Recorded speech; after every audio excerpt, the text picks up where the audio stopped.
So hello guys! Welcome back to my channel. So once again, it's me, Jama B. And then, nandito tayo ngayon sa Cavinti, Laguna para mag-glamping. Yes, nandito tayo sa Cavinti, Laguna ngayon para mag-glamping because it's Dad's birthday.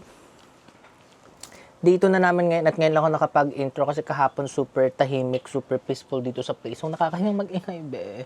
So ngayon, wala na kaming kasama dito, naka-check-in. Solo na lang kami because it's just Tuesday, so wala pa masyado nagka-camping. Pero later daw, magkakameron kami ng kasama dito sa baba nitong unit na pinag-e-stayan namin. So yeah, panoodin nyo na lang ang aking vlog. And dinire-recommend ko na pumunta rin kayo dito sa Black Campsite. Because, so maganda rito, refreshing, peaceful, tahimik. And twice na daw dito naka-visit sila sa Soberano. So, yeah, keep on watching!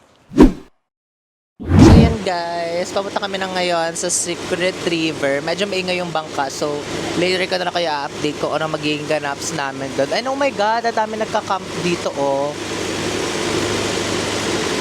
Madami nagka-camp dito guys sa Cavite kasi syempre ito nga ay campsite center of the Philippines. So yeah, ito may mga nagka-car camp dito and all. And daw papunta naman kami sa Secret River. Tingnan natin kung pwede tayo maligo sa Secret River. This is my outfit. Nakailang outfit na ako dito sa Boracay. So, yes.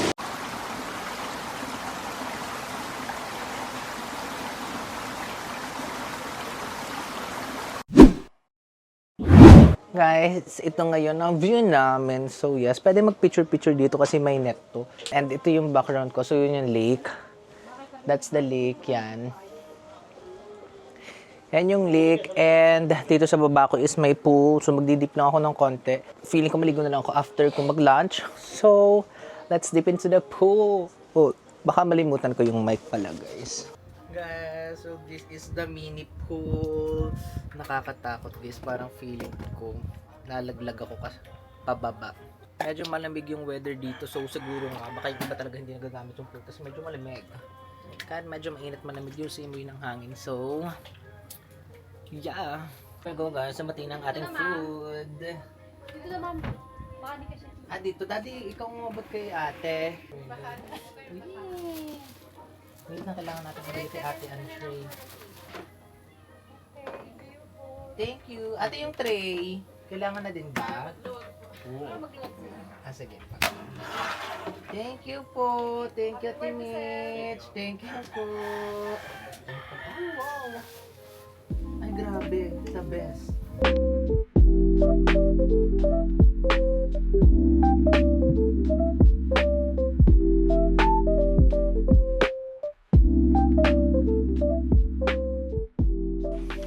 We're now going on a trip. Say hi, Zevu.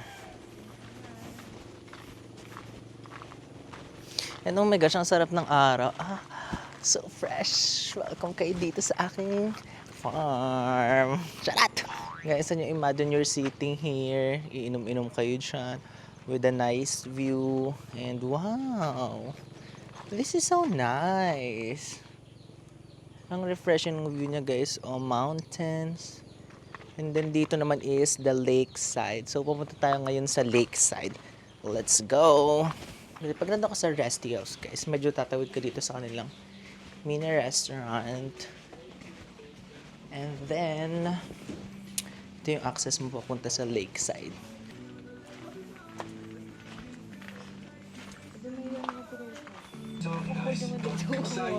Ha?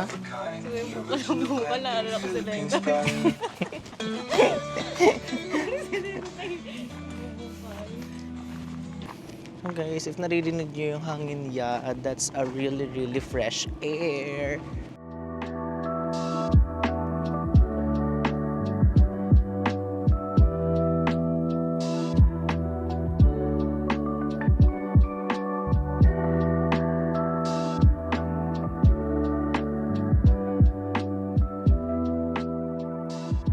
sarap lang guys na ganito ang nakikita mo habang nagre-refreshing ka. Ang sarap! Ay! Ito tayo sa harap ng lake. Refresh. Actually guys, hindi pala kami sa side ng sunset kasi yun yung sunset, oh. Pag ganyan siya. Tapos, yan pa rin yung kanluran. Yan pa rin yung kanluran kasi yan yung nilulubugan. Yan guys, yung sunset. Kaya now, dito sa area namin na inuupuan, medyo malamig na kasi Sierra Madre yung kaharap namin. So, bongga. Ang sarap-sarap dito guys. So, nagpo-food trip kami dito guys. Mami, pahinga ng ensimada. Tikman mo nga mami kung yung ipanis na may cheese eh. Hindi pa yan mapapanis, darling. Naku, bakit may tissue? Hindi mo dinala yung maraming tissue doon, darling. Wala tayong orbeg. Hindi lang. Kasi Akin mami may lang. apple flask. Hindi sila lang. Ang selfish. Hindi, ibig sabihin yung akin lang yung nadala. Guys, I we're now mean, akin lang eating yung nadala. ensaymada dito sa harap ng lake. Let's taste the ensaymada. Sobrang cheese na guys. Pag mo si kuya sa bangka na lang niya mag-inom, ano? Ano yun? Feeling ko hindi din basta parang Ate Mitch! Thank you po. Punta kayo guys dito. Blank campsite ng mabait ng staff. Masaya kayo ate. Yay! sabi ko mahangin. Yun nga ate, hindi siya ano may hangin. But thank you ate. Diyan na ng daddy. Thank you po. Yay! Wala ka. Later na lang ang blow. Later na lang sa room. Thank you ate. Thank you po. Yes, wala campsite. So, yes guys. Dahil nga birthday ni daddy, meron silang pa-cake, black campsite. Nakakatuwa naman kasi nga solo kami dito naka-check-in. So, ang tahimik lang. May pa-cake ang black campsite. Shout out to you guys. Thank you so much. Ang babait nyo, nakakatuwa. Kaya pumunta kayo dito. Hindi lang din namin sure kung may free of charge ba to or later kasama sa bill namin. Pero at least na-appreciate natin sila. Thank you so much, Black Campsite. Visit kayo dito guys. So refresh.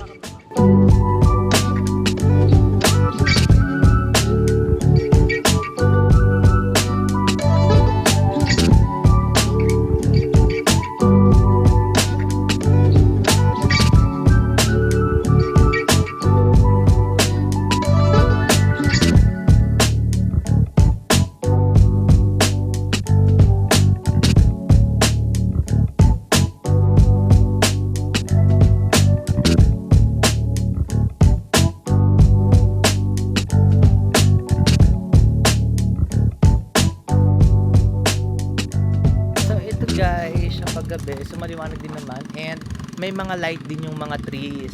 So if nakikita nyo, may mga lights din siya. So later iilaw siya. Kung may mga lights na bukas, so maliwanag din talaga siya and hindi siya madilim. So you'll feel safe somehow. And may mga CCTV dito sa property. So safe na safe ka naman. Thank you po! Anong staff nila guys, super babait nila. So, wala kang magiging problem sa kanila.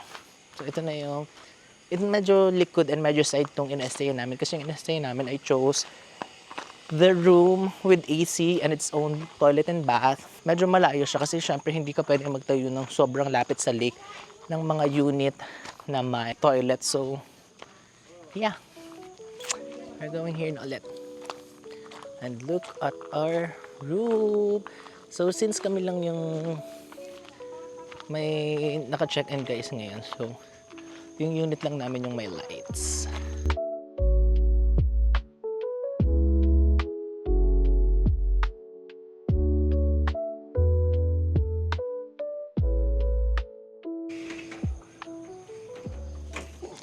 So guys, ito nga at gumabi na naman. Ang sarap ng silence, ang sarap ng hangin, ang lamig-lamig, very refreshing. Alam mo yung kahit malakas ang voice, mahihiya ka na lang talagang lakasan kasi parang gusto mong respeto yung mga creatures sa paligid mo na wag silang maabala and all since this is not our place. What should I say about the Black Campsite? So approve, okay, malinis siya, okay yung staff, mabait, okay naman yung pinag-stay yan, okay yung AC, okay yung toilet and bath, okay yung mini pool, okay yung mga amenities, and maganda yung view. So, definitely, thumbs up for the Black Campsite. So, you guys should visit here kasi ang sarap mag-unwind and ang sarap mag-refreshing dito, lalo na kung you're from the city, gusto mong i-feel ang countryside life, glamping. This is semi-glamping kasi, so hindi lang kami nakapag-ready kasi wala naman kami mga equipments for camping, glamping.